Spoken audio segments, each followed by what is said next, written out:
ابتدا ہے رب جلیل کے بابرکت نام سے جو دلوں کے بھید خوب جانتا ہے۔ دیکھتی آنکھوں سنتے کانوں صابری میاں کا اسلام پہنچے۔ ناظرین محترم، حکیم لقمان 1100 قبل مسیح میں نوبیا، جو آج کل سوڈان کہلاتا ہے، کہ ایک انتہائی اہل علم اور دانشور انسان تھے، جن کا ذکر رب کعبہ نے اپنی کتاب قرآن مجید میں سورہ لقمان میں کیا اور فرمایا، ہم نے لقمان کو حکمت عطا کی، اور اللہ جسے حکمت عطا کرتا ہے اس کی آنکھوں پر سے پردے ہٹ جاتے ہیں، اسے ہر چیز صاف صاف دکھائی دینی شروع کر دیتی ہے۔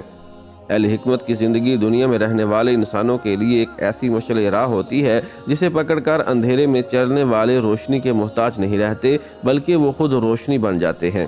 ایسی روشنی جس سے راستہ ڈھونڈنے والے سیدھی راہ تلاش کرنے میں کامیاب ہو جاتے ہیں۔ حکیم لقمان کے متعلق بہت سی حکایات مشہور ہیں جو علم اور دانائی کا پیغام دیتی ہیں، اور انہیں حکایات میں سے چند انتہائی گہری اور حکمت اور دانائی سے بھری حکایات کا ذکر آج کی ہم ویڈیو میں کریں گے، تاکہ اہل حکمت کی زندگی سے ہم بھی سیکھ سکیں۔ کہا جاتا ہے کہ ایک دفعہ عقل حکیم لقمان کے روبرو پیش ہوئی اور حکیم سے کلام کیا۔ آپ نے عقل سے پوچھا، تو کون ہے اور کس جگہ رہتی ہے؟ عقل گویا سخن ہوئی اور جواب دیا، میں عقل ہوں اور انسان کے دماغ میں رہتی ہوں۔ عقل کے بعد حکیم کی خدمت میں شرم حاضر ہوئی اور ملاقات کی اجازت چاہی۔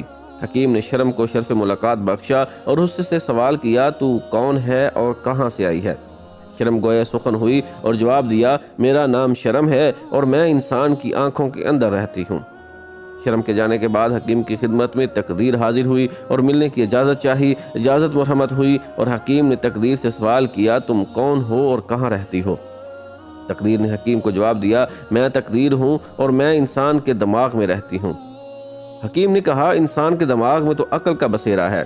یہ سن کر تقدیر بولی، جب میں آ جاتی ہوں تو عقل کو چلے جانے کا حکم ہو جاتا ہے۔ تقدیر کے بعد حکیم کی خدمت میں عشق حاضر ہوا تو حکیم نے عشق سے پوچھا، تم کون ہو اور کہاں سے آئے ہو؟ عشق نے جواب دیا، میرا نام عشق ہے اور میں انسان کی آنکھ میں رہتا ہوں۔ حکیم بولے، انسان کی آنکھ میں تو شرم رہتی ہے۔ یہ سن کر عشق مسکرایا اور بولا، جب میں آ جاتا ہوں تو شرم رخصت ہو جاتی ہے۔ پھر حکیم کے پاس محبت آئی اور ملاقات کی اجازت چاہی۔ حکیم نے محبت کو اجازت دی اور محبت سے سوال کیا، تم کون ہو اور کہاں سے آئی ہو؟ محبت نے کہا، میں محبت ہوں جو انسان کے دل میں اتر کر وہیں رہتی ہوں۔ محبت کے بعد حکیم کی خدمت میں لالچ حاضر ہوا اور حکیم نے لالچ سے پوچھا، کون ہو تم اور کہاں سے آئے ہو؟ لالچ بولا، میں لالچ ہوں اور میں انسان کے دل میں رہتا ہوں۔ حکیم نے جواب دیا، انسان کے دل میں تو محبت رہتی ہے۔ یہ سن کر لالچ نے کہکا لگایا اور بولا، جب میں آ جاتا ہوں تو دل سے محبت کو کھینچ کر باہر نکال دیتا ہوں۔ اہل فکر کے لیے یہ باتیں سوچنے کا مقام ہے کہ وہ اپنے اندر محبت، عقل، عشق، شرم کو جگہ دینا چاہتے ہیں یا پھر بدبودار لالچ، غرور، حرص، بغض، نفرت، حسد، بے حیائی، جھوٹ، دھوکہ، مکاری وغیرہ کو جگہ دینا چاہتے ہیں، کیونکہ جب یہ چیزیں انسان کے اندر آتی ہیں تو یہ اندر کی تمام خوبصورتی کو کھینچ کر باہر پھینک دیتی ہیں۔